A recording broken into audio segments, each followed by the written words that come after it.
Hello and welcome to ThePrint. Over the last 2 days in Canada, we've seen Indian consular camps that were organized for Indian community members in Canada, disrupted by protesters waving Khalistan flags. One even turned violent yesterday on Sunday at the Hindu Sabha Mandir in Brampton, Ontario. To discuss the situation, at the print today, we have with us Mr. Ujjal Dosanjh, a former federal minister in Canada and the first person of Indian origin to become premier of a Canadian province when he became the premier of British Columbia. Thank you for joining the print, sir. Good to be with you. Once again, we've seen sort of violence where you have people wielding sticks, wielding these Khalistan flags, trying to disrupt a consular event, which was giving Indian pensioners life certificates in Brampton on Sunday. So I just wanted to check, I know Prime Minister Trudeau as well as the leader of opposition have condemned the violence, but there is no word on Khalistan. There is no signifier to that. So I just wanted to sort of, ask you why, Well, yeah, the politicians in this country have had a collective amnesia for many years. And I think it started more so after Mr. Trudeau's arrival on the scene as the leader. And they don't have the courage, the fortitude to name names. And they have never named names. They have never said, Khalistani extremism is unwelcome on Canadian soil. And they know that Khalistani extremists live among us and threaten other people, endanger the peace here, have taken over several temples by force, by threats, and by violence. When I was the Attorney General, there was huge violence in 95, 94. People who controlled the temple were secular, somewhat of a secular outlook, progressive, and they were driven out actually at the point of sticks and swords and things of that nature, and were injured. So this is not today. But it's become worse ever since Mr. Trudeau has come on the scene, and I was really saddened to see that Mr. Poilievre had also shut down the long tradition of Diwali that the Conservatives used to organize, but everybody used to attend. I was there as an MP when I used to attend that. So, it's of long standing. And these politicians, they're simply buckling under the pressure from the minority of Khalistanis who are violent, who threaten people. You've seen them doing that at the Hindu Mahasabha temple or Hindu Sabha temple. And they've been doing the same thing at the Ross Temple in Vancouver, Sikh temple. And there they had to actually for this year, they had to get an injunction from the court to keep them a couple of blocks away. This is a total failure of the political will in this country and law enforcement. I have no other words for it. Right. And you mentioned something about the Diwali celebrations, like 23 years started by former Member of Parliament, Mr. Deepak Oberoi. And Whom suddenly, I knew quite well. and it was cancelled with no reason given to the organizers, which was the Overseas Friends of India Canada, along with Member of Parliament Todd Doherty, as well as the Oberoi Foundation. And now all of a sudden it's been rescheduled for 5th of November. Chandra Arya, the Liberal MP, he's holding another event on 16th, but Diwali is over, right?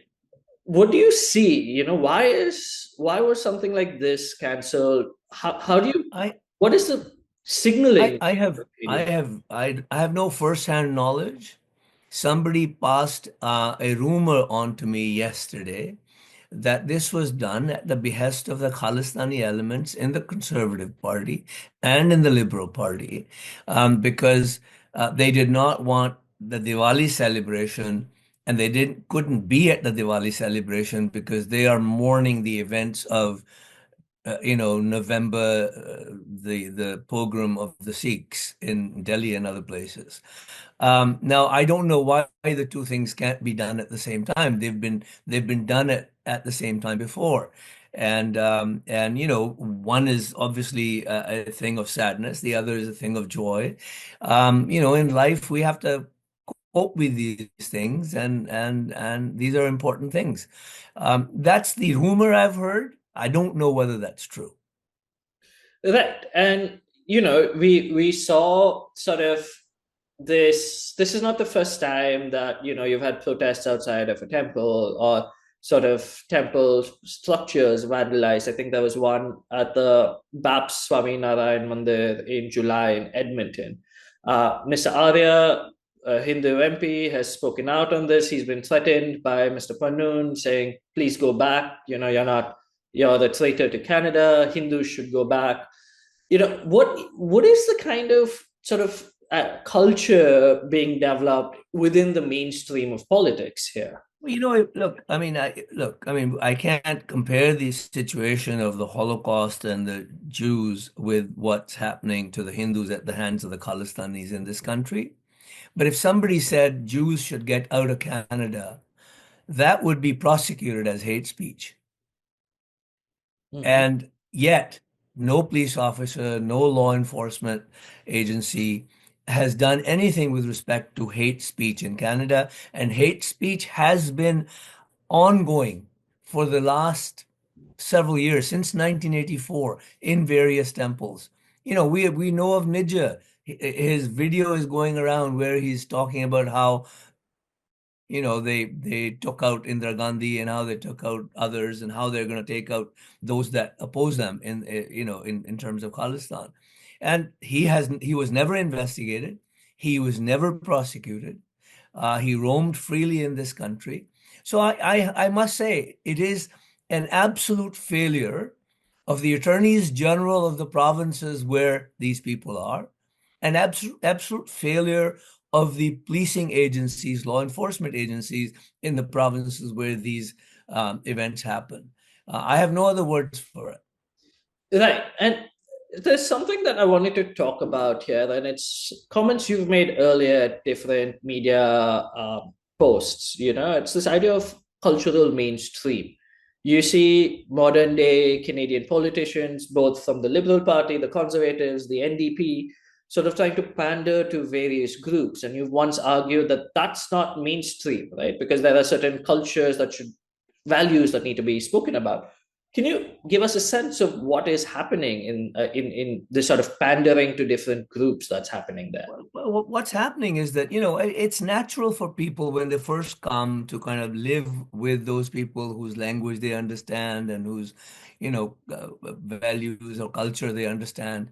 But when you come into this country, then you must begin to change a little bit. You can't be according, as Trudeau says. I mean, that's nonsensical when he says, when you come to this country, you can be who you are. I always say, if you want to be who you are, why are you coming here? You already are who you are. You're coming here to make your life better, learn some different values, because this country is based on different values. But Mr. Trudeau and others don't encourage integration, social, political, cultural integration. Uh, I guess politicians find it easier to manipulate ghettos.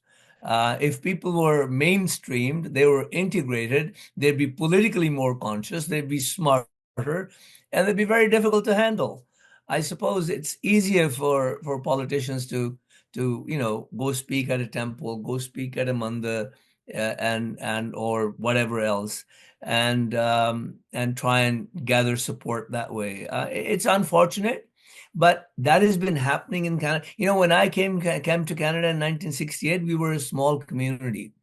Um, there wasn't even a mandir here. Everybody used to go to Gurdwara. And those that were clean shaven and didn't have long hair, didn't have turbans, they would actually go barehead. Um, be- because in Canada, you go to a church, you take your hat off, right?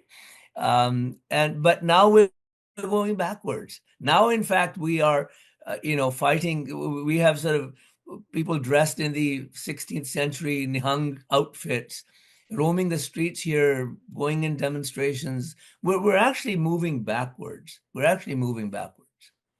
Right. It's part of the problem is that in this country, uh, politicians don't have the courage to say, we welcome immigrants. It's a country of immigrants. We need immigrants. We need to get pensions paid, and we need workers. Um, but they should also say, when people come to this country, that they should change. They should learn the values. They should integrate socially, politically, and culturally, so that we understand each other and we don't have the kind of situation that happened in Brampton, or that happened in Vancouver some days ago at the Right. Sikh temple.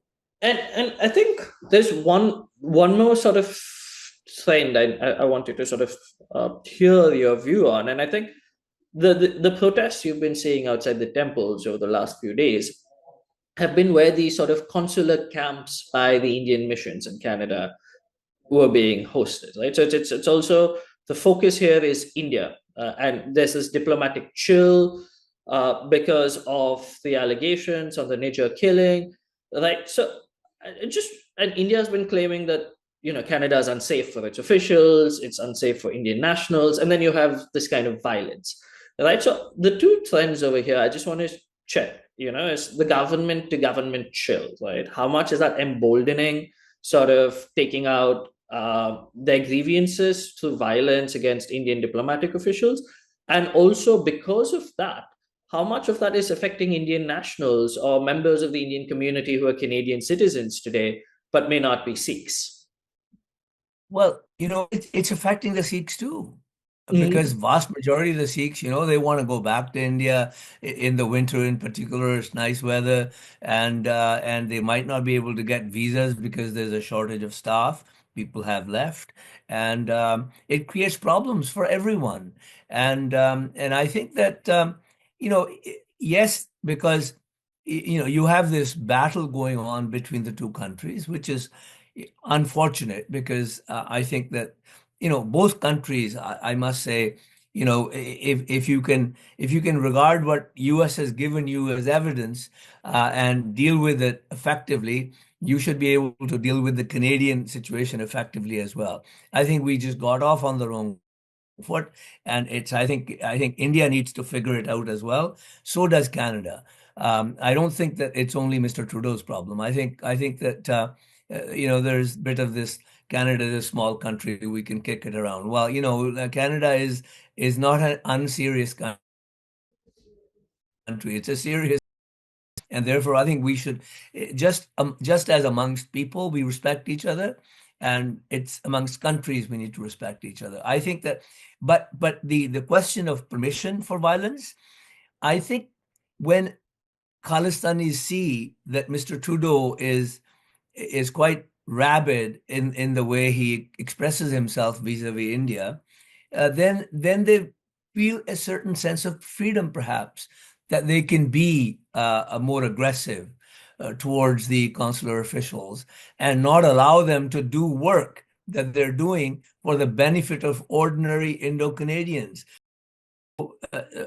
Doesn't matter what religion they belong to, it doesn't matter what language they speak, because these are older people who have pensions, retired military people, retired teachers whose pensions are at stake.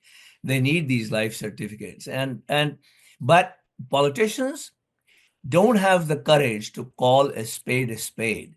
They should call the Khalistanis, call them out, and say that you should not do this. You should allow people, ordinary Indo-Canadians, to avail the services conveniently at various temples or various other places where the consular officials might want to hold a little gathering to get this done, because it's common, it's done.